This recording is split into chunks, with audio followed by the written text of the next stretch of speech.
नमस्कार समस्त को नमस्कार ओडिशा ओडिया शिखा आपण स्वागत। आज भिडटी केवल एक निजुक्ति संपर्क आलोचना नुहे, यह आम मातृभाषार सम्मान लड़ई। आम जाचे विगत 2014 मसीह ओडिया भाषा शास्त्रीय भाषा रूपे मान्यता पाई, किंतु आज पर्यंत राज्य में स्वतंत्र टीजीटी ओडिया गोटे कैडर ना। तेलुगु, उर्दू, हिंदी, संस्कृत ये सब स्वतंत्र पदवी अच्छी, स्वतंत्र कैडर अच्छी, किंतु ओडिया ना।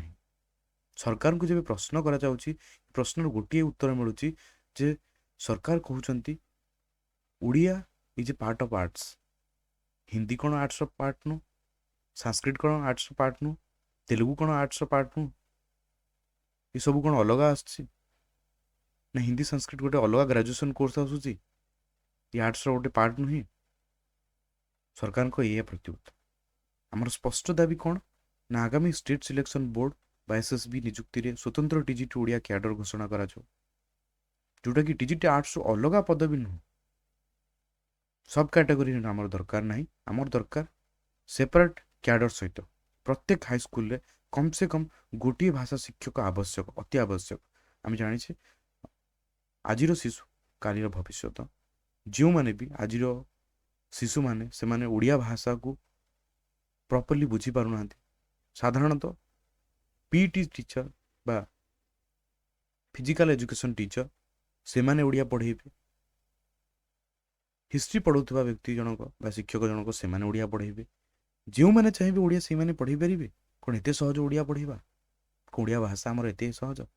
ताहले पिला व्याकरणगत अशुद्धि होउची कौन पाई? वर्तमान समय पिला ओडिया भाषा को छाड़ी पाश्चात्य भाषा आड़ को अग्रसर कौन पाई करुछंती? इंग्रेजी भाषा शिखिबा ठीक कथा, से 3 स्तरीय भाषा शिक्षादान व्यवस्था अच्छी। First language, second language, third language, English and Odia आज ए कंपलसरी। फर्स्ट लैंग्वेज ओडिया अच्छी, सेकंड लैंग्वेज इंग्लिश भी अच्छी, थर्ड लैंग्वेज संस्कृत भी अच्छी। ये सब जिनस आम सहमत अच्छु। समस्त बंधुगण मानक बा एसएसबी टीजीटी ओडिया जो मैंने आशा रखुंट, आशायी मैंने एसएसबी टीजीटी आशायी मैंने जदि आम आज चुप रही ना, आसंता काली केवल आम नुहे आम भविष्य आगामी पीढ़ी जो मैंने आसबे, आम पिला माने निज भाषा को भूली जीवे। ओडिया केवल विषय नुहे, ये आम अस्तित्व, ये आमको बुझार अच्छे। आम ओडिया, आम गर्व प्रत्येक थर कहीपे आम ओडिया। जमती आम जाचे बहुत वीर माने ओडिया माटी जन्म होती, अनेक वीर से कहुई पछघुंचा नहीं वीर जातके। से समस्त टीजीटी ओडिया आशायी माने एकताबद्ध होगा अनुरोध, समस्ते आसवा एकाठी होगा। ग्रुप रे जो मैंने जॉइन हो ना जॉइन हो जातु। आपण मैंने वीडियोटी अधिक रु अधिक भाव में शेयर करंतु,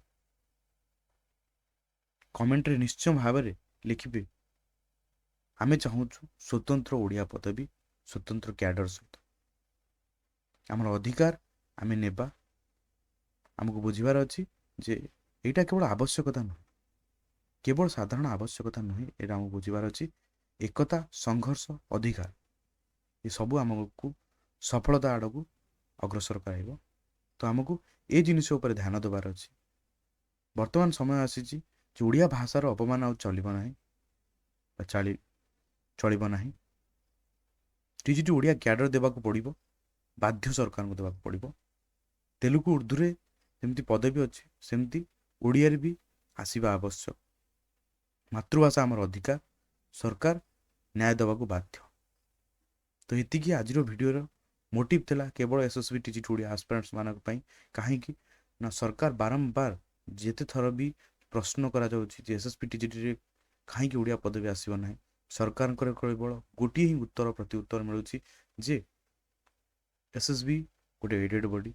जदि एडेड बॉडी आपण पाखर फंड केमती जाउछि एसएसबी बॉडी पाखर, जदि एडेड बॉडी ताहले तेलुगु उर्दू पोस्ट केमती आसी पारछि सेपरेट कैडर सहित? जदि एडेड बॉडी हिंदी संस्कृत केमती सेपरेट होगी आसी पारछि? जदि एडेड बॉडी सरकार कहीं फंड दौरान? जदि एडेड बॉडी ताहले फ्री एजुकेशन ओडिया अस्मिता कहीं नारा लगाउछन्ति? ଆପଣଙ୍କୁ ଏତେ କଷ୍ଟ ହୋଇଯାଉଛି ଓଡ଼ିଆ ଅସ୍ମିତା ଉପରେ ବିପଦ ପଡ଼ିଲେ, ତାହେଲେ ନିଜେ ଯେତେବେଳେ ଆପଣ ଓଡ଼ିଆକୁ ବିନାଶ କରିବାରେ ଲାଗିଛନ୍ତି, ତାହେଲେ ତା ଉପରେ ଆପଣମାନଙ୍କ ମତ କ'ଣ? ତ ଏତିକି ଅନୁରୋଧ ସମସ୍ତଙ୍କୁ ଯେ ଓଡ଼ିଆ କେବଳ ଆମର ଭାଷା ନୁହେଁ, ଆମର ଗର୍ବ, ଆମର ଗୌରବ, ଆମର ଐତିହ୍ୟ। ଯଦି ଆଜି ଆମେ ନୀରବ ରହିଯିବା, ତାହେଲେ ନିଶ୍ଚିନ୍ତ ଭାବରେ ଆଗାମୀ ଦିନରେ ଆମକୁ ହିଁ ଭୋଗିବାକୁ ପଡ଼ିବ। ଆମ ଭାଷା, ଆମର ହକ୍, ଆମ ଭାଷା ପାଇଁ ଆମର ଲଢ଼େଇ। ତ ସମସ୍ତଙ୍କୁ ଅନୁରୋଧ, ଆମର ଏ ଲଢ଼େଇରେ ଆମ ସହିତ ଯୋଗଦାନ ଦିଅନ୍ତୁ, ଅଧିକରୁ ଅଧିକ ଯୋଗଦାନ ଦିଅନ୍ତୁ। ଧନ୍ୟବାଦ। ଜୟ ଜଗନ୍ନାଥ।